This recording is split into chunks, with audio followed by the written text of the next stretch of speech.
This presentation includes key elements on policy and legislative framework for improving the situation of Roma, which includes also the key information on the legislative framework, and also includes some local practices in the EU member states. First of all, the EU framework for national Roma integration strategies, which is valid up to 2020, includes the key provisions, which are that the EU member states have an obligation to give Roma, like other EU citizens, non-discriminatory access to education, employment, vocational training, healthcare, social protection and housing, through also a directive 2043 EC, providing instruments for monitoring of implementation and measuring the integration of Roma in these sectors.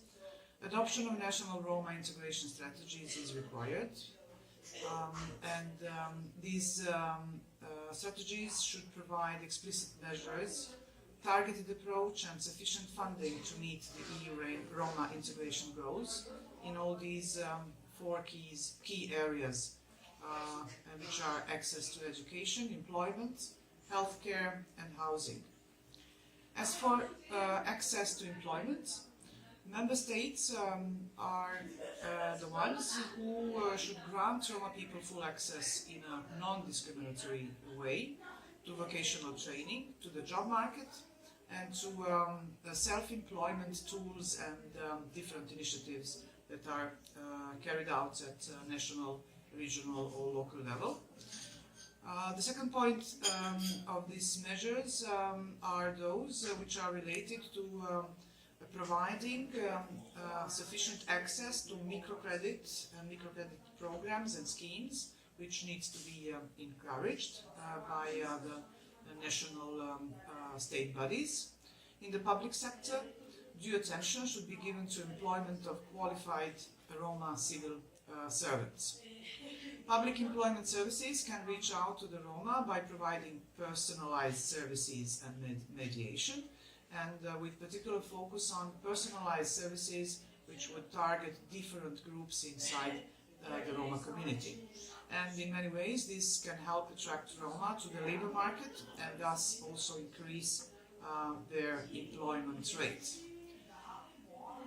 In terms of policy making and policy commitment, the EU member states are also within this legislative framework are expected to set achievable national goals for Roma integration in employment area.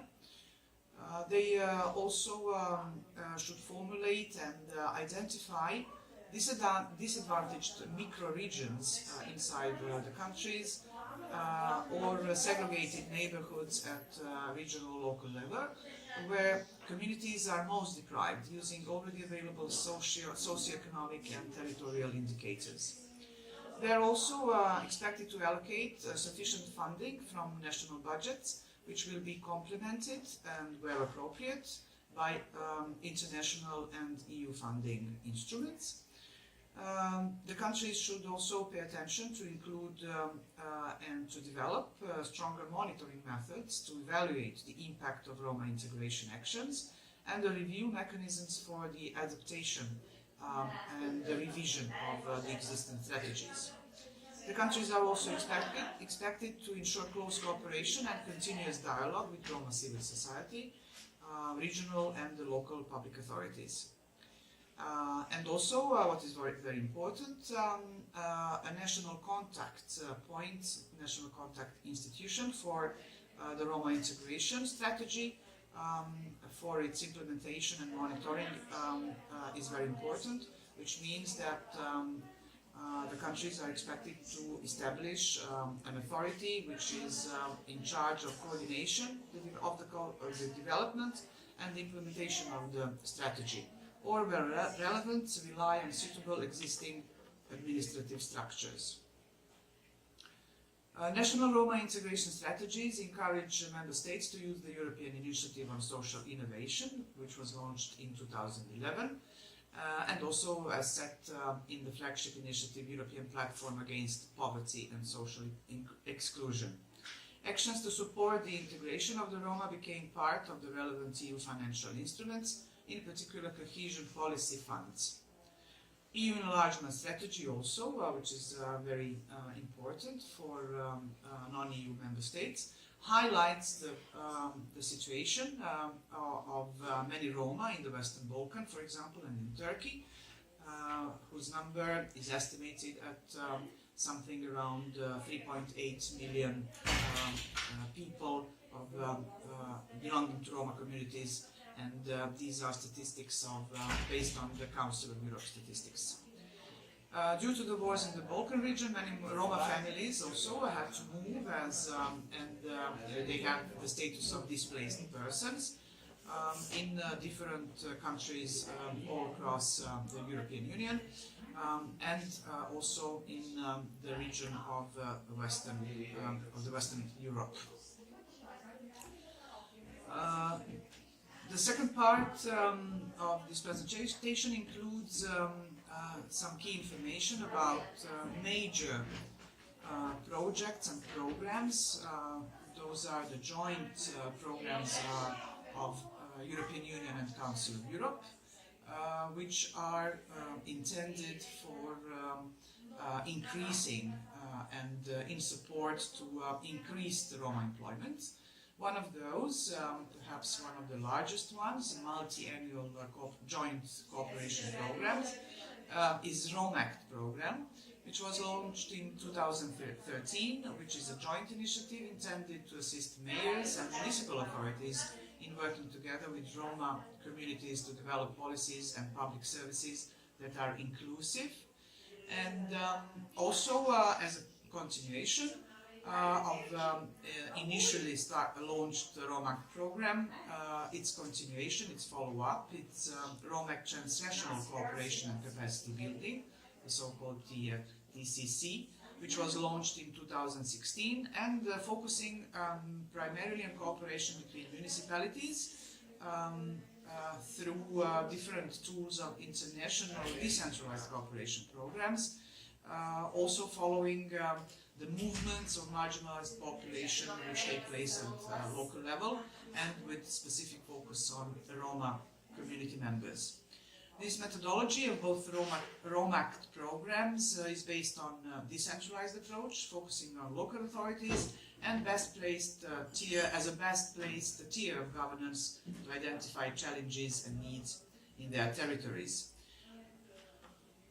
A ROMACT methodology includes several important aspects, considering the overall needs, and is based on the estimation and evaluation of the basic needs of Roma communities.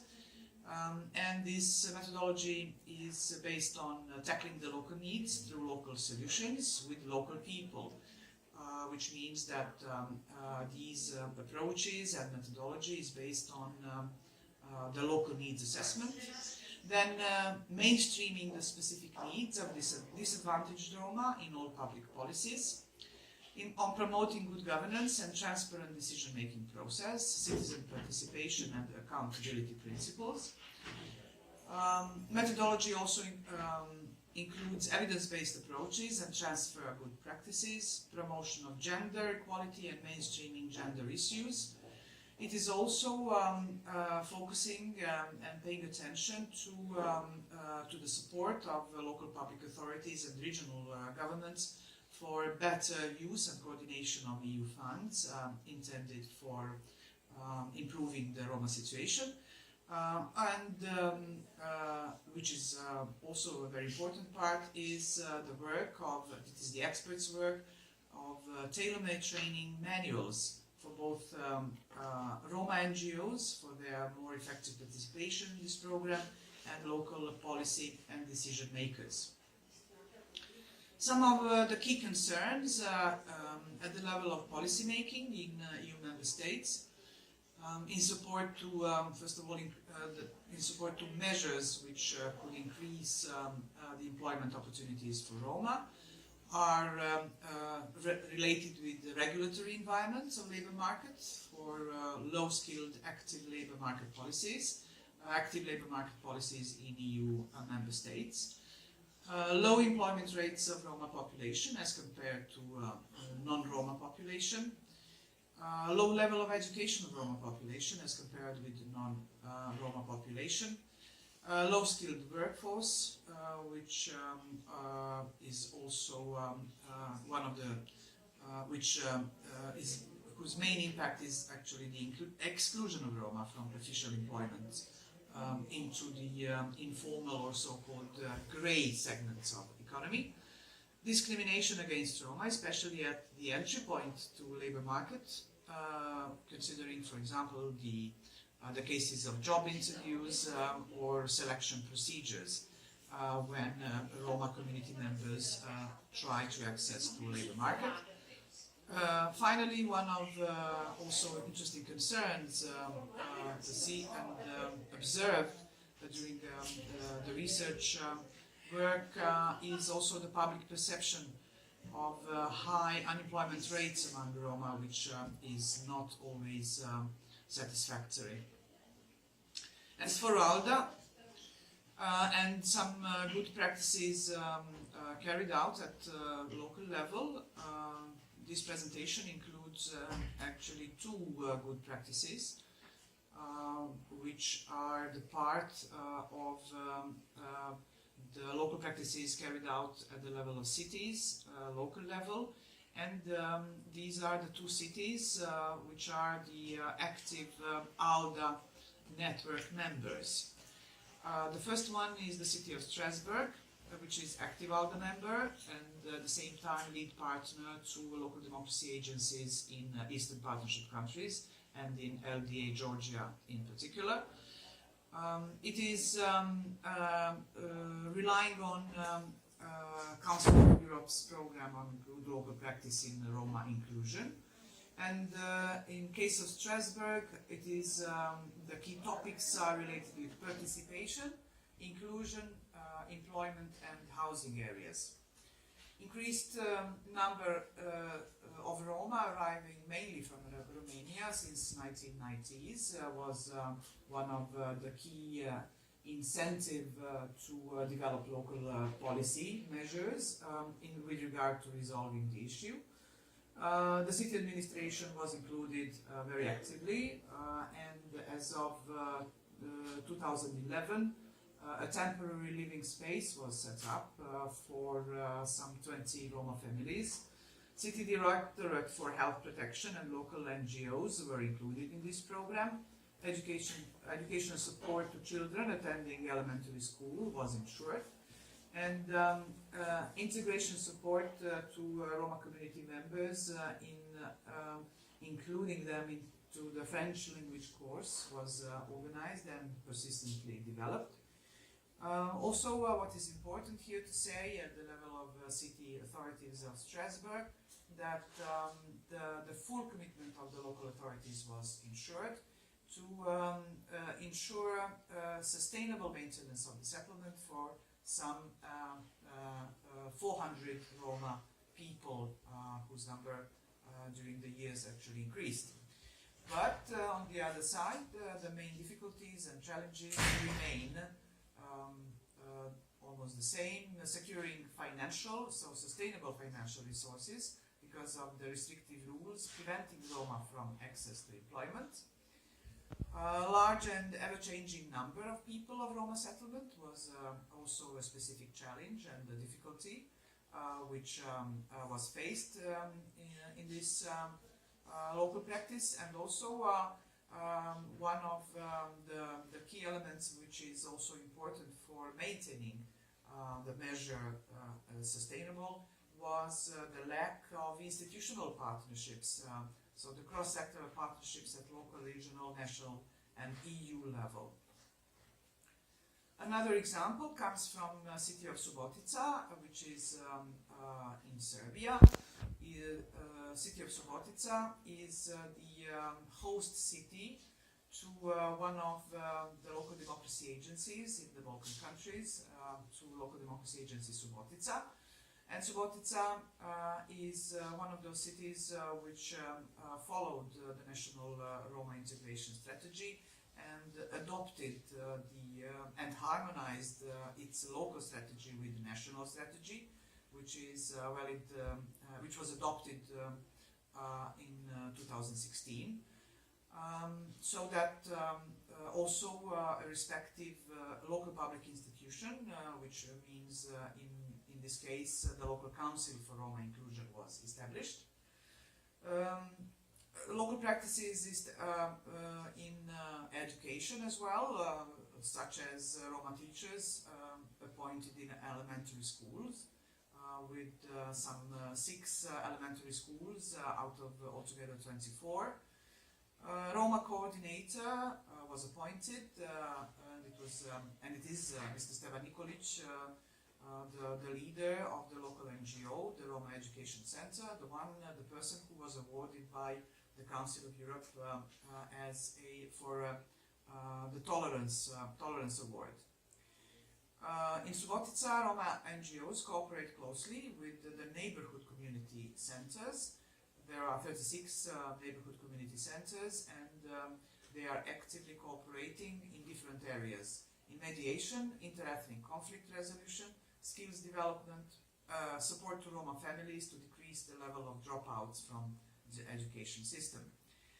Also, an adult elementary education center was opened for Roma, mainly Roma Ashkalia and Egyptians from Kosovo, who arrived from Kosovo to the northern part of Serbia.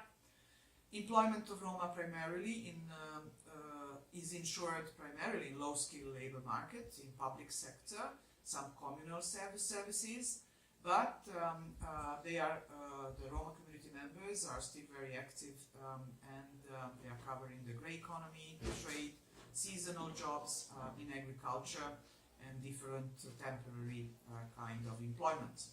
And again, the main difficulties and main concerns in this area, considering the local practice, might be identified as follows: that evidently, according to the statistics, some 29% of active working Roma population are only employed. Some 60% of Roma population are without regular income source.